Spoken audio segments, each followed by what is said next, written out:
Hello class ninth बेटे। पहले मैंने आपके लिए पहले फर्स्ट चैप्टर का वीडियो आपको बना के भेजा था। पहला वाला जो चैप्टर है आपका इस जल प्रलय में वो डिलीटेड है, मैंने बताया था। सेकंड चैप्टर मेरी संग की औरतें मैंने आपको एक्सप्लेन करके भेजा था। आज मैं आपको नेक्स्ट चैप्टर आपका जगदीश चंद्र माथुर द्वारा लिखा हुआ रीढ़ की हड्डी इसे एक्सप्लेन कर रही हूँ।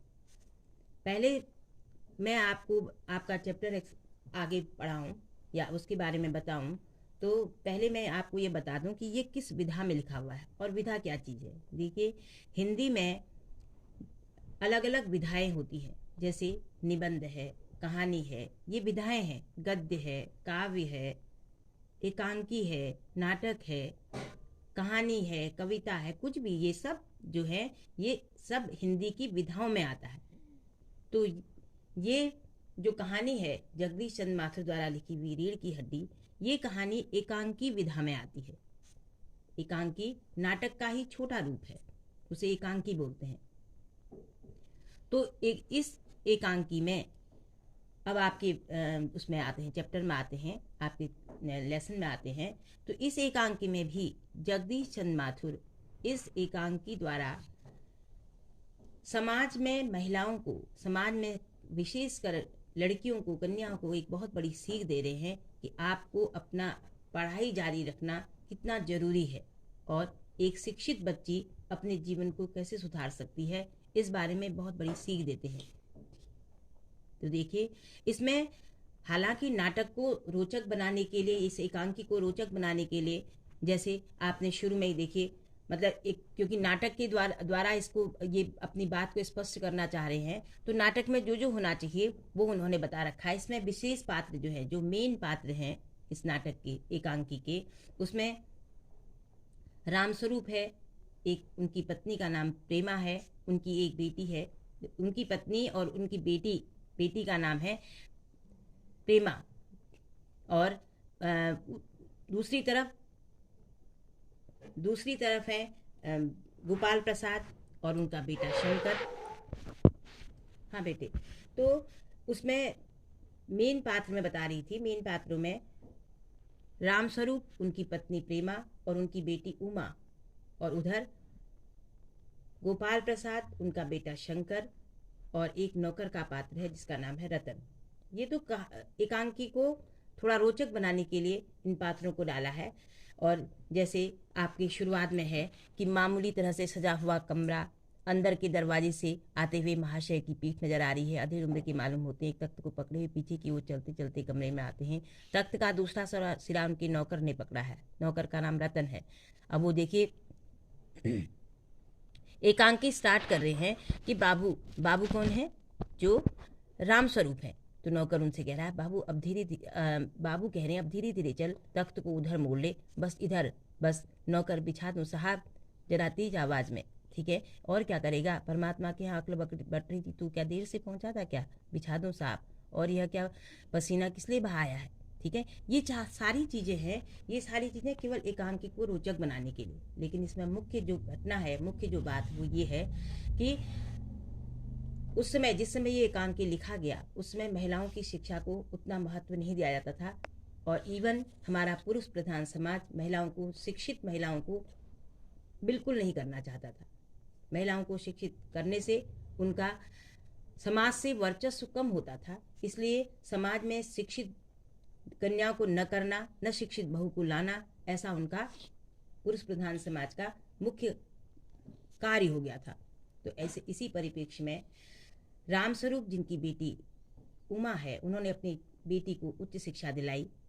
समाज के विरोध के बावजूद अपनी बेटी को शिक्षित तो किया, लेकिन परिणाम ये हुआ कि जब वह विवाह योग्य हुई तो उसे उचित वर नहीं मिला। उसकी सब जगह उसकी शिक्षा, जबकि उसमें सारे गुण थे, लेकिन उसकी शिक्षा हर जगह आड़े आ गई कि शिक्षित बहू को कोई उस समय समाज में नहीं चाहता था। क्यों? क्योंकि उनका मानना था कि शिक्षित बहू जो है वो अपने अधिकार के लिए लड़ेगी, बहस करेगी, तो ऐसे नखरे कौन सहन करेगा। आज भी हमारा भारतीय समाज पुरुष प्रधान समाज है, और लेकिन आज ये दशा, इतनी बुरी दशा नहीं है, फिर भी औने कोने कहीं न कहीं कन्याओं को फिर भी बेटियों को फिर भी शिक्षित नहीं किया जाता, ये जो है ये हमारे लिए एक दुर्भाग्यपूर्ण बात है। तो उसमें जब रामस्वरूप अपनी बेटी को उच्च शिक्षा दिलाते हैं, तो जब विवाह के लिए उसके लिए परेशानी होती है, तो उस समय किसी तरह से एक ऐसा वर वो खोज पाते हैं जिसके लिए उन्होंने अपनी बेटी की शिक्षा को छुपा दिया। उन्होंने कहा कि जबकि वो हायर एजुकेटेड थी, लेकिन उन्होंने कहा मैट्रिक पास है। मैट्रिक मीन्स 8th या 10th को उसमें मैट्रिक कहते थे, तो उतना ही बताया कि हमारी बेटी ने उतना ही पढ़ा है करके। और इस तरह से उनको एक ऐसा क्रैप्ट लड़का कहीं से मिल गया जिसके बारे में उनको पता नहीं था।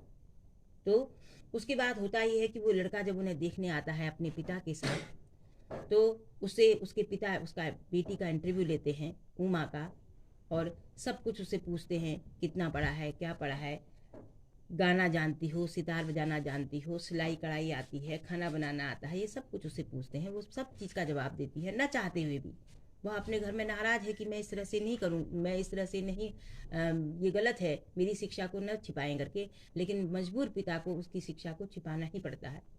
तो इस तरह से सब कुछ जब पूछा जाता है, लास्ट में उसे फरमाइश की जाती है वर पक्ष वालों की ओर से, दूल्हे के पिता जो दूल्हा बनकर आया था शंकर के पिता की तरफ से, गोपाल प्रसाद की तरफ से, कि बेटी एक गाना सुनाओ। तो वह गाना सुनाती है, और गाना सुनाते सुनाते अचानक उसकी जब आंखें ऊपर होती हैं, तो वो कहते हैं अरे चश्मा। तो कहते चश्मा कहीं पढ़ाई की वजह से तो नहीं पड़ा है? तो वो कहते हैं नहीं नहीं, पढ़ाई की वजह से नहीं है चश्मा, इसकी आंखें में थोड़ी प्रॉब्लम आ गई थी, इसलिए चश्मा पहना है। उसके बाद जब उसकी आंखें ऊपर होती तो बाय द वे उसकी आंखें शंकर की नज़रों से मिल जाती हैं, वो शंकर को देख लेती है। और जब वो शंकर को देखती है तो वह उसे पहचान जाती है कि वह वही लड़का है जहाँ जब वह लखनऊ में यूनिवर्सिटी के हॉस्टल में रहकर पढ़ रही थी, यानी जो राम स्वरूप की बेटी है उमा, जब वह लखनऊ में हॉस्टल में रहकर उच्च शिक्षा हायर एजुकेशन ले रही थी, उसी समय शंकर अपने दुष्कर्मों के कारण हॉस्टल की खिड़की पर चढ़ता हुआ वहाँ की नौकरानी द्वारा मारा गया, और जिससे कि वह नीचे गिरा और उसकी कमर की हड्डी टूट गई। ये बात उसे तब पता थी जब वो एजुकेशन ले रही थी उमा। ये बात किसी को पता नहीं थी, इवन शंकर के पिता को भी नहीं पता थी। उसके बाद जब उस लड़की ने उसे पहचाना, उमा ने शंकर को पहचाना, तो उसने जब उनसे कहा कि तुम और क्या आता है तुम्हें, तो उमा ने अपनी बात कहने के बदले चुप हो गई। जब उसे पहचान लिया तो उसके पिता ने कहा बेटे जवाब क्यों नहीं देती हो? तो उन्होंने कहा कि मैं क्या जवाब दूं, ये तो जैसे मेज कुर्सी खरीदते हैं उस तरह से मेरे खरीदार बन के आए हैं, इन्हें क्या जवाब दें? तो उन्होंने कहा है तुम तो ऐसे ऐसे भी जवाब देती हो करके वो चौंक गए गोपाल प्रसाद। तो उन्होंने कहा, तब उमा ने सारी पोल खोल दी कि पहले आप अपने बेटे को देखिए, इस बेटे क्या आपका बेटा शादी विवाह करने योग्य है? क्या उसकी बैकबोन जिसे कहते हैं रीढ़ की हड्डी, क्या वह है? क्या वह अपने पिता की हाँ में हाँ मिलाना वाला व्यक्ति कभी विवाह योग्य है? क्या उसमें इतनी सामर्थ्य है जो कि वह विवाह कर सकता है? ऐसा कहकर जब उसने उसकी सारी पोल पट्टी खोली तो वह लोग वहाँ से चले जाते हैं, और एक लड़की का जीवन बर्बाद होने से बच जाता है। अब देखिए, ये तो कहानी है, ये तो आपका जो मेन चीज़ है, इस विषय वस्तु जो है इस कहानी एकांक की, वो ये है। लेकिन शिक्षा क्या है, मॉरल क्या है इससे? मॉरल ये है कि इसमें अगर उमा को उच्च शिक्षा नहीं दिलाई होती तो उनके पिता उनका विवाह उस शंकर क्रैप्ट से कर देते, और जिसके कारण उस लड़की का जीवन हमेशा के लिए क्या होता, दूभर हो जाता। तो इस प्रकार उसकी उच्च शिक्षा ने उस लड़की के जीवन को बचा लिया। नहीं तो शायद जैसे उमा नहीं जानती थी, या जैसे प्रेमा नहीं जानती थी, उमा की माँ, प्रेमा के पिता नहीं जानते थे, उमा के पिता रामस्वरूप नहीं जानते थे, और शंकर के पिता नहीं जानते थे, वैसे उमा भी नहीं जान पाती। तो होता क्या कि उसका जीवन बर्बाद हो जाता था। तो इस हो जाता इस तरह से लेखक जगदीश चंद्र माथुर समाज में बेटियों को शिक्षित, बेटियों को एक मॉरल दे रहे हैं कि एजुकेशन होना, एजुकेटेड होना यानी शिक्षित होना कितना आवश्यक है। ये इस पूरी कहानी, इस एकांकी से पूरा ये मिला। हाँ बेटे, ये तो आपको विषय वस्तु विषय वस्तु मैंने समझाई। अब देखिए इसके प्रश्नों के उत्तरों को मैं आपको एक्सप्लेन कर दूं। फर्स्ट क्वेश्चन है आपका, रामस्वरूप और गोपाल प्रसाद बात बात पर एक हमारा जमाना था कहकर अपने समय की तुलना वर्तमान समय से करते हैं। इस प्रकार की तुलना करना कहाँ तक तर्क संगत है? देखिए, राम स्वरूप जो है प्रेमा के पिता हैं, गोपाल प्रसाद शंकर के पिता हैं। वो जब मिलते हैं तो एक हमारा जमाना था कहकर बार बार कहते हैं कि हमारे ज़माने में इतना अच्छा हुआ करता था। अक्सर बुजुर्गों की आदत होती है कि पुराने अपने ज़माने की बात करना। तो लेखक कहते हैं कि ये क्या सही है? ये पूर्णतः देखिए, जब जब जब समाज में परिवर्तन होता है, समाज आगे को बढ़ता है तो परिवर्तन भी होता है, और परिवर्तन होता है तो उसमें कुछ सुधार भी होते हैं। सुधार, कुछ कमियां भी होती हैं तो अधिक सुधार होते हैं। इसलिए ये गलत बात है कि बुजुर्गों को अपनी बात कहकर नए नवीन जमाने के ऊपर उसे थोपना या उस नए जमाने के ऊपर उसे लागू करना, ये पूर्णतः गलत है। और इसलिए इस तरह की बातें नहीं कर, हाँ मनोरंजन के लिए कहना वो बात अलग है, लेकिन इस तरह का नहीं होना चाहिए। दूसरा प्रश्न है, तो रामस्वरूप का अपनी बेटी को उच्च शिक्षा दिलवाना और विवाह के लिए छिपाना, यह विरोधाभास उनकी किस व्यवस्था को उजागर करता है? देखिए, रामस्वरूप जो है वो प्रेमा उमा के पिता हैं, और वो अपनी बेटी को हायर एजुकेटेड तो करते हैं लेकिन विवाह के लिए छिपा देते हैं। उनकी व्यवस्था क्या थी? व्यवस्था में किस कारण उन्होंने ऐसा किया? उन्होंने इस कारण किया क्योंकि उनकी बेटी का विवाह नहीं हो पा रहा था, उनकी बेटी के लिए उपयुक्त वर नहीं मिल पा रहा था, इसलिए उन्हें अपनी बेटी के उस एजुकेशन को छुपाना पड़ा, जो गलत है। अगर उन्होंने अपनी बेटी को उच्च शिक्षा दिलाने का साहस किया तो उन्हें इसका भी साहस करना चाहिए कि उसकी एजुकेशन को दिखाकर किसी अच्छे योग्य लड़के से शादी करनी चाहिए और उसके लिए इंतजार करना चाहिए था। ठीक है, तो उनकी ये व्यवस्था तो जो है वो गलत थी। उन्होंने थोड़ा और हिम्मत दिखानी थी समाज में। थर्ड क्वेश्चन है, अपनी बेटी का रिश्ता तय करने के लिए रामस्वरूप उमा से जिस प्रकार के व्यवहार की अपेक्षा कर रहे हैं वह उचित क्यों नहीं है? अब देखिए, वो कह रहे हैं रामस्वरूप अपनी पत्नी से एक जगह कि इसे थोड़ा पाउडर वाउडर लगाने के लिए कहो। आजकल की लड़कियां तो पाउडर लगाती हैं, लेकिन उमा इन सब से दूर थी। वो किसी तरह का भी कोई ये जो फैशन होता है उससे बिल्कुल दूर थी। तो लेखक कहते हैं कि क्या यह सही था, यह उचित क्यों नहीं है? क्योंकि ऐसा होता है, जो फैशन बाहर से दिखता है, जो बाहरी लीपापोती होती है, वो एक न एक दिन जरूर धुल जाती है, और अंदर की जो वास्तविकता होती है वो सभी के सामने उजागर होती है। इसलिए वास्तविकता को ही दिखाना सबसे सही रहता है। ठीक, उसके बाद नेक्स्ट है, गोपाल प्रसाद विवाह को बिजनेस मानते हैं और रामस्वरूप अपनी बेटी की उच्च शिक्षा छिपाते हैं। क्या आप मानते हैं दोनों ही समान रूप से अपराधी हैं? विचार लिखें। बिल्कुल समान रूप से अपराधी हैं। क्यों? क्योंकि गोपाल प्रसाद तो बिजनेस मानते हैं, वो तो गलत है ही। वो विवाह को एक दो संबंधों का बंधन नहीं मानते, वो बिजनेस, उन्होंने कहा विवाह को एक बिजनेस मानते। मीन्स दहेज प्रथा के लालची हैं। कौन? गोपाल प्रसाद। वो तो इसलिए गलत हैं, और रामस्वरूप सही होते हुए भी इसलिए गलत हैं क्योंकि वो अपनी बेटी के एक विवाह के लिए उसकी शिक्षा को छिपा रहे हैं, इसलिए वो गलत है। और इन दोनों में अगर कंपैरिजन किया जाए, इन दोनों में तुलना की जाए, तो इनमें गोपाल प्रसाद ज़्यादा गलत हैं, लेकिन रामस्वरूप भी गलती करते हैं। उसके बाद नेक्स्ट है, अपने आपके लाडले की रीढ़ की हड्डी है या भी नहीं, उमा के इस कथन के माध्यम से शंकर की किन कमियों की ओर संकेत करना चाहती है? सबसे पहली कमी तो ये है कि उसकी रीढ़ की हड्डी टूटी है और वह विवाह योग्य नहीं है। दूसरी, रीढ़ की हड्डी से कहने का मतलब ये था कि वह खुद नहीं कमाता, अपने पिता के बलबूते पर विवाह कर रहा है। वह खुद नहीं कमा रहा है, अभी तो उसकी डॉक्टरी की पढ़ाई चल रही है, वो खुद नहीं कमाता और विवाह करने के लिए तैयार हो रहा है। जो खुद नहीं कमाता वो क्या है? अपाहिज है।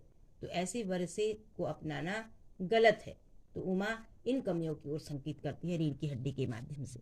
ठीक, नेक्स्ट है, शंकर जैसी लड़की या उमा जैसी लड़की समाज को कैसे व्यक्तित्व की जरूरत है? तर्क सहित उत्तर कीजिए। क्या शंकर जैसी लड़की और उमा जैसी लड़की, शंकर जैसी लड़की भी शंकर जैसा व्यक्तित्वहीन है, वो क्रैप्ट है शंकर।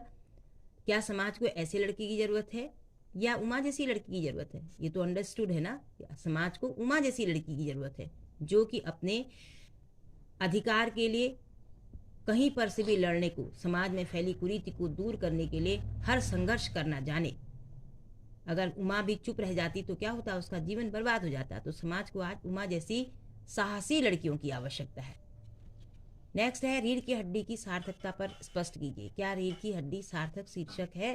बिल्कुल सार्थक है। क्यों? क्योंकि इसे रीढ़ वर को, इसमें मेन पात्र जो है, मुख्य पात्र जो है वर है, और वर को रीढ़ की हड्डी के बगैर दिखाया गया है, यानी कि वह बेरोजगार है, पिता की कमाई पर शादी करने को तैयार है। पिता कब तक जीवित रहते हैं? क्या वो, अगर वो शादी हो जाती तो क्या वह अपने पिता के ही खर्ची पर अपना जीवन पूरा यापन कर लेता? तो रीढ़ की हड्डी का पूरी सार्थक है और यह, इसमें कोई राय नहीं। नेक्स्ट है कथा वस्तु के आधार पर आप किसे एकांकिका मुख्य पात्र मानते हैं और क्यों? कथा वस्तु में जो मैंने अभी बताया विषय वस्तु, उसमें मेन पात्र कौन है? उमा।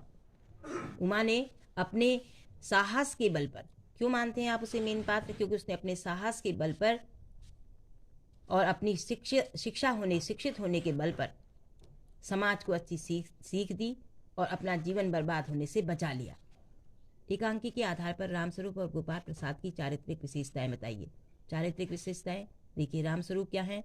रामस्वरूप जो है थोड़ा डरपोक हैं, हालांकि साहसी हैं, अपनी बेटी को समाज के विरुद्ध जाकर अपनी बेटी को उच्च शिक्षा तो दिलाते हैं, लेकिन थोड़ा डर गए। तो ये तो उनके व्यक्तित्व की विषय। लेकिन गोपाल प्रसाद क्या है? नंबर 1 लालची हैं और सबसे पहले समाज के विरुद्ध जाते हैं, समाज में पुरुष प्रधान समाज का वर्चस्व चाहते हैं। इसलिए गोपाल प्रसाद जो है, उनकी चारित्रिक विशेषताएं उचित नहीं कही जा सकती। इस एकांकी का क्या उद्देश्य है, लिखिए। उद्देश्य में देखिए, मैंने आपको बताया कि इससे क्या मॉरल मिलता है। उद्देश्य कहो, शिक्षा कहो, एक ही चीज है। इस एकांकी का उद्देश्य यह है कि समाज में बेटियों को उच्च शिक्षा दिलाना और उच्च शिक्षा के बल पर उन्हें अपने पैर पर खड़े रहना अति आवश्यक है, ये शिक्षा देना चाहते हैं लेखक। लास्ट क्वेश्चन है, समाज में महिलाओं को उचित गरिमा दिलाने हेतु तो आप कौन कौन से प्रयास कर सकते हैं? अब देखिए, स्टूडेंट से लेखक कहते हैं क्या प्रयास करेंगे आप? समाज में बेटियों को उच्च शिक्षा दी जाए, इसके लिए आप समाज में लोगों को समझा सकते हैं, उनकी मानसिकता परिवर्तन करने के लिए कोशिश कर सकते हैं, और समाज में महिलाओं को उचित सम्मान दे सकते हैं। और उसके अलावा हर एक को समझा सकते हैं कि एक शिक्षित बहू घर में आएगी तो उससे एक परिवार शिक्षित होगा, परिवार शिक्षित होगा तो समाज शिक्षित होगा, समाज शिक्षित होगा तो देश शिक्षित होगा, देश आगे शिक्षित होगा तो पूरा विश्व प्रगति के मार्ग पर चलेगा। ठीक बेटे, मैं आशा करती हूँ आप लोग मेरी इस लेसन को, पाठ को अच्छी तरह से समझ गए होंगे। और अगर आपको ये समझ में आ गया हो तो प्लीज़ इसे लाइक करें, सब्सक्राइब करें और शेयर करें। बाय बेटे।